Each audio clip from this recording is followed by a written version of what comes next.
Hi, welcome back to Renee Ruth Music. Welcome back. Hope everyone's doing well. Renee, how are you? I'm good. How are you? Excellent. I know he's been trying not to tell me about this podcast all day today. It's just kind of because he likes to surprise me. So I never know what we're talking about. No. I mean, I know the topic, but I don't usually know any of the details till he says them to me. And that's why I ask like 100 questions he doesn't know the answers to. Right, and I do my best. We just keep going. It's just fun. Yeah. So we're going to talk about making the band. That used to be a TV show. It used to be a TV show. Didn't it? Actually, I think that's the one that Ash. I think that's the one that. Is that what Ash was? Is that when started O-Town? Yeah, I think O-Town was on Making the Band. It was. He goes, it was. I remember. Hilarious. Yeah, they were on Making the Band. Yeah. Well, that would explain why I don't know that because I never watched it. I never watched it. I just knew about it. But that's too funny. Well, we're talking about Making the Band because throughout the course of a musical career, oftentimes bands end up shuffling. You have people coming in and out, and you kind of have been in this process as well, even trying to get where you've got, kind of have a solidified band for when you go on the road. So much, I know. Well, it's like, so we grew up in an era where bands were the thing. Yeah. Like it was less about like the machine, like the created artist. It was before the boy bands. Right. So it was, Madonna was there, but it was like U2 and, Guster and, like I can't even think of these bands now. It's been so long. But I remember like looking at bands like U2 and being like, I love that. Like I love the camaraderie. Right. I love that they all work together to the same goal. Like I'm sure they have their differences, but it's all to create this incredible music. And I always wanted that. Like I was like, I want a band. Yeah. I want to find my band of musical brothers. And we go on and to create all the, so I think I had that dream, and then when I finally got to a place where I thought I was capable of chasing music, I was less inclined to have a band at that point because I actually, in my mind, I was like, I know I'll show up for rehearsal. Right. I know I'll write good music. I know, I can count on myself. If I bring anyone else in, it's like, I had this idea of feral cats, like trying to get them all to do something. Right, exactly. Scrambling around. Who's going to show up? Who's not? Right. So when we've had Fred to tell the Fred story where, who's like, he wanted to be my drummer. And I said, I don't want one. So like I did get to a point where I did not want a band. I was like, do this by myself. Because I know I will do this. I know I'll commit to this. Right. To Fred's credit, he's been with me the entire time. Yes. But we have, to your point, moved through many a musician. Yeah. many a musician. And now continue the shift again, which is what precipitated this whole podcast. Because it's, we're trying to move into, got offered to do a showcase. But the primary players from the pandemic aren't as available. Right. So we're not in a position to take advantage of that showcase. And so now I'm looking again for players. So now I think of them as players. Right. No, like that. I'm looking for players, people that for this season would be interested in rehearsing once a week, interested in a showcase, interested in that kind of thing. And interested in a show a month in this awesome space and, like a private show a month and paid. So yeah, I'm looking for that again. But it was just that feeling of like, starting over again. Like, here we go again. And I said to Chad, I'm like, do all the bands go through? Because I still look at the Beatles and U2 and like they have stuck together. All those years. Now, I feel like U2, we could do a podcast on them because I just absolutely love them. I think at one point over religious differences, they were going to split. Oh, interesting. I've got their biography that I read so long ago because I'm so infatuated with everything about them. Like, yeah. No, I love that. Well, so what I ended up finding out, because of course I to go digging. I needed to know. To know. Yeah. So there are actually a lot of bands that have run through many players, and it's what I find so funny is you don't really hear about it. Like you don't. No, you it's don't not really... until you go to Wikipedia and you look the band up, and there's like 20 band members. Right. You're like, this is a 4-piece band. Right. Like what's going on? Who are these members? Yeah, and I mean, apparently it happens more often than we even realize because it's not something that gets I think as long as the frontman is still there, it's not something that you even pay attention to. Especially if the frontman is like a figure. Right, exactly. You know, like U2 would not be U2 without Bono. Yeah. So Fleetwood Mac's lineup is now at a total of 18 different players. Now, Fleetwood Mac though maintains Stevie Nicks. Yeah. She's still around. Yeah, so like it's still like maintained, you know, like, and that's what I'm saying. Like as long as it maintains that front person, you tend to not realize all the ones on the back end. So, well, yeah, because there's a whole bunch of people on stage. Yeah. So I mean, but Fleetwood Mac is not a specific person. No, kind of like U2, like right. Yeah, I mean, even AC/DC has gone through more than a dozen members. The Doobie Brothers churned out at least 20 over the course of 50 years. So I mean, that's like there's a lot of big bands that have literally just gone through. Yeah. So what I found is there were, I think, what did I say, 6 major acts that still have all their original players. Oh, I didn't know this. There's 6. Yeah. So well, U2's one of them. Yep, U2 is one of them. So they've been together 42 years. How do you stay together 42 years? That's longer than most marriages. I am 42. I was like, wait, this is as long as I've been alive. Oh my God. Yeah, they've been together 42 years and still all the original bandmates. Which is remarkable too, because in time things happen of no one's design. Like someone passes away, or you know, right. So the fact that they've all still healthy enough, and still wanting to be around. There was actually only one official U2 gig in the last 40 years that hasn't featured the whole crew. Why? Alcohol. Well, he was too drunk. I guess. Because it said Irish. Because it said the move was enough to scare him into ongoing sobriety. Whoa. Yeah, so he didn't want to miss it. Who was it? Clayton. The drummer? Is he a drummer or bass? I love them so much. I know Bono and The Edge. I don't even know The Edge's actual real name.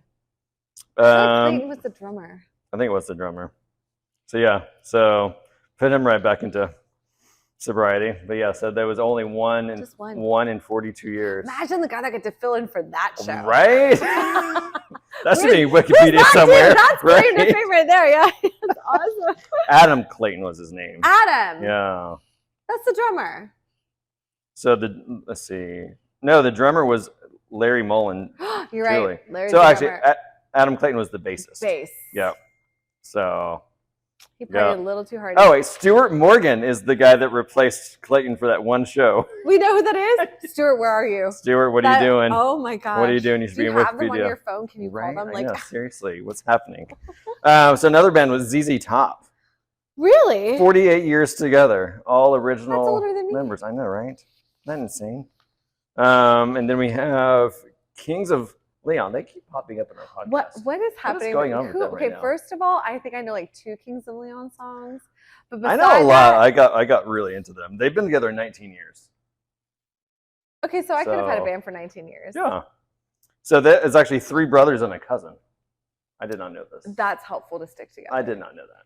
So they said there have been some backstage fistfights, but it still did not. 100%. Look, I don't think that there aren't disagreements. No. I think, like, if you have that common goal, it's the common goal. It is the we've common learned goal. that with all the businesses you've been involved with, right. Chad. Like, if the common goal isn't shared by everybody, it doesn't move. Correct. You get stuck. Yeah. I found it funny that it said the fistfights were usually because of the result of a few glasses of moonshine. Kings of Leon, what are you doing? All good fights start with some moonshine. This is the thing, though. Like, Fred and I joke, like musicians, we get the rap for being drug and drinking, and that's like part of the job almost. Yeah. And Fred and I talked about it. Like, we've had our gigs where we had a good time, but that wasn't ever.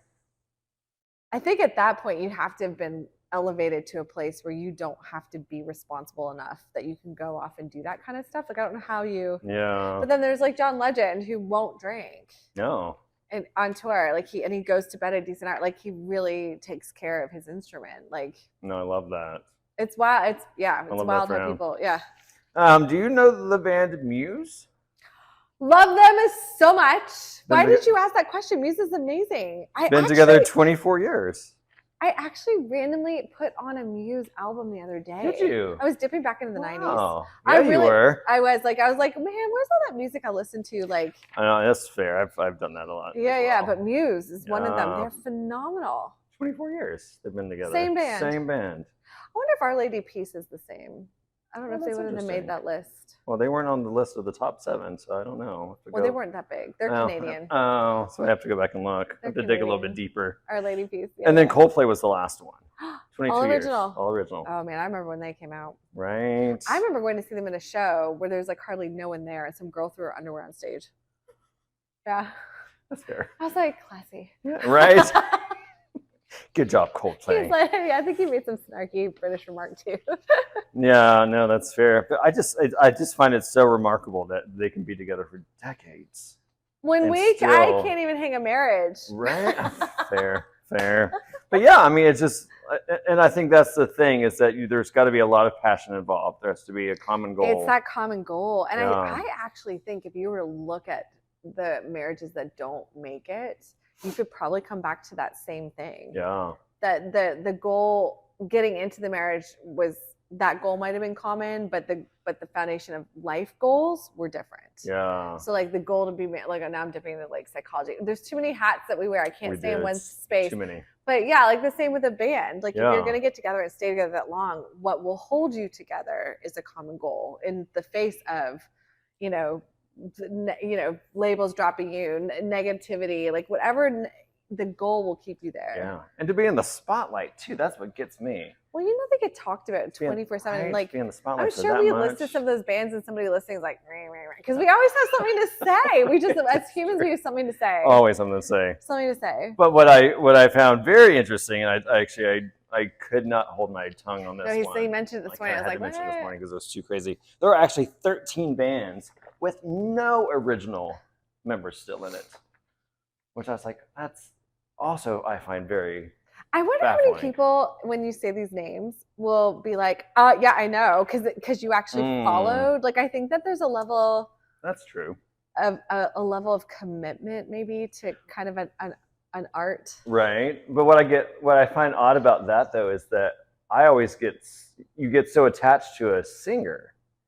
So that's why the whole journey thing is so mind-blowing to me. But that guy came in and sounds just like him, so I guess close your eyes. I guess you can find it. Yeah. I guess you can find it. It's Steve Perry. I don't know. Yeah. I mean, we're only going to talk about 2 because those are the only 2 that I recognized. So the other ones were like just no name. Anyway. I had no idea. Yeah. I'm like, they were like either like really older, like really old bands. That I mean, these ones are old, and I still knew these ones. So the fact that the other ones I had no idea were just very foreign to me. Well, here's kind of an interesting thing. So speaking about old for a second, I was able for a couple of years to open.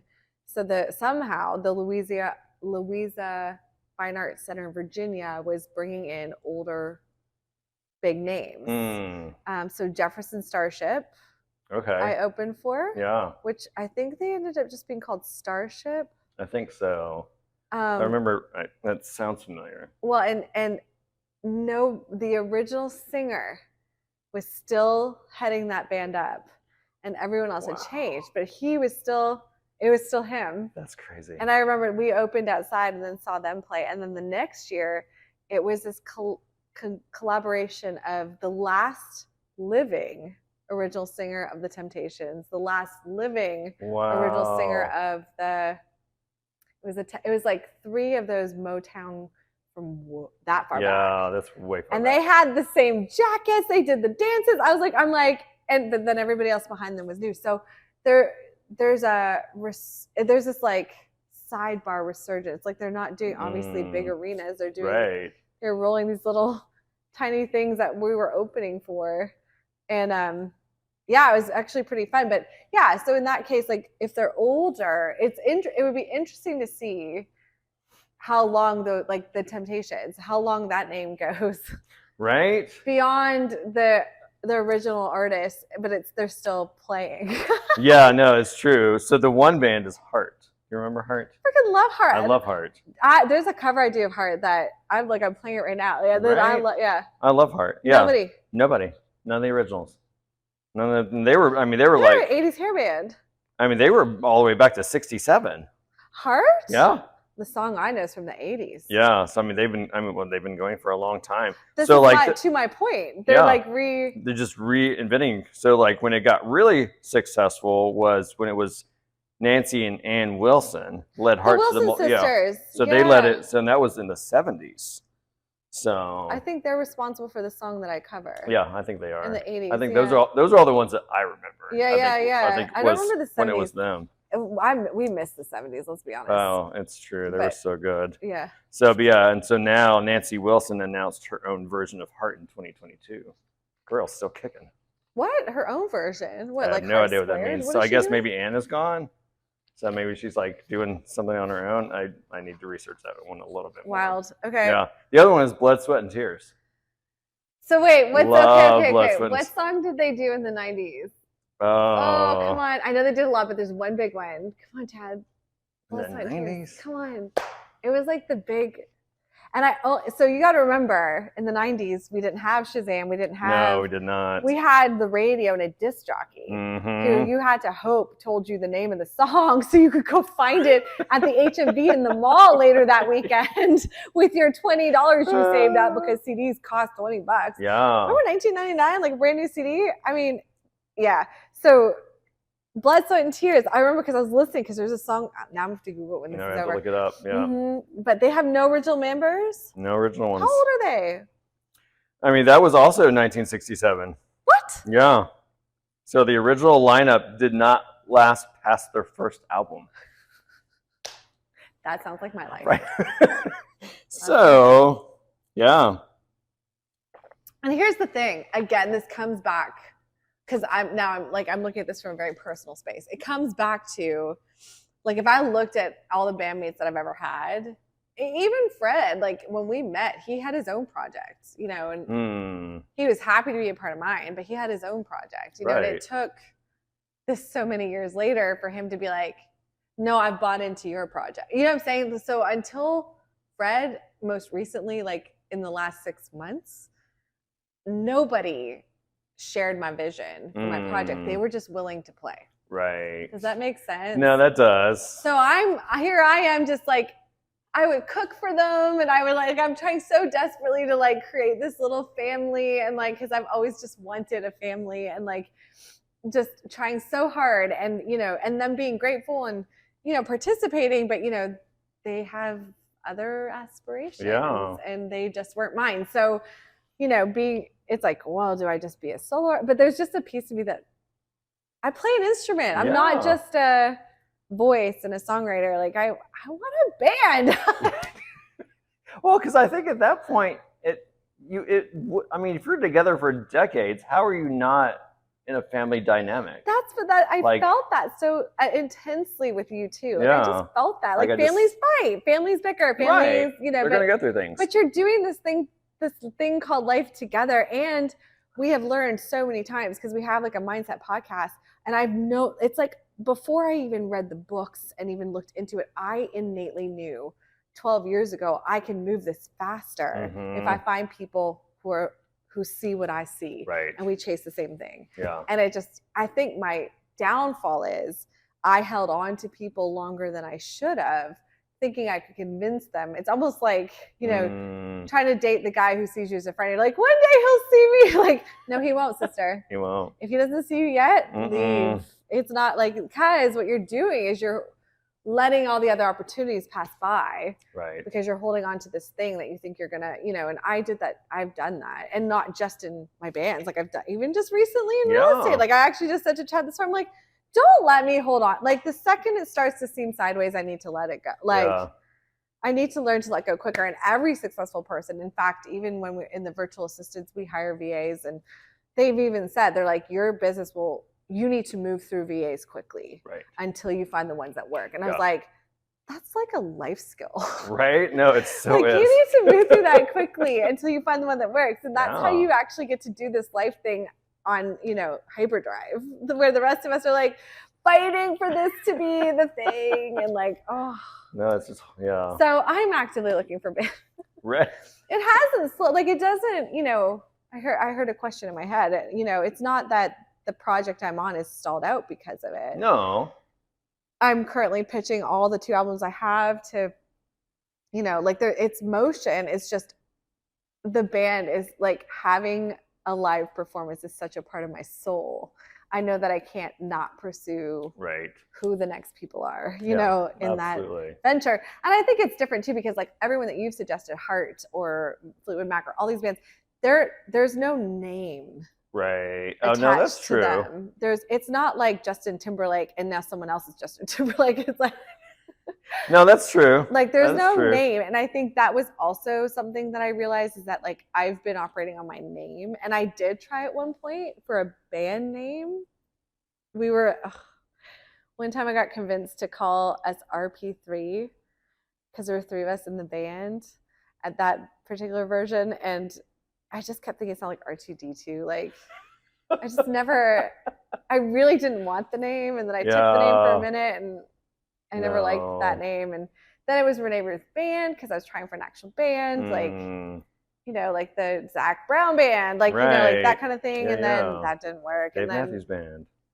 Right. Yeah. I don't know how many of those players have still been with him that entire time, but there's that. And like Phil Vassar would come and play here and he would have like these guys that played with him and that have been with him his entire career.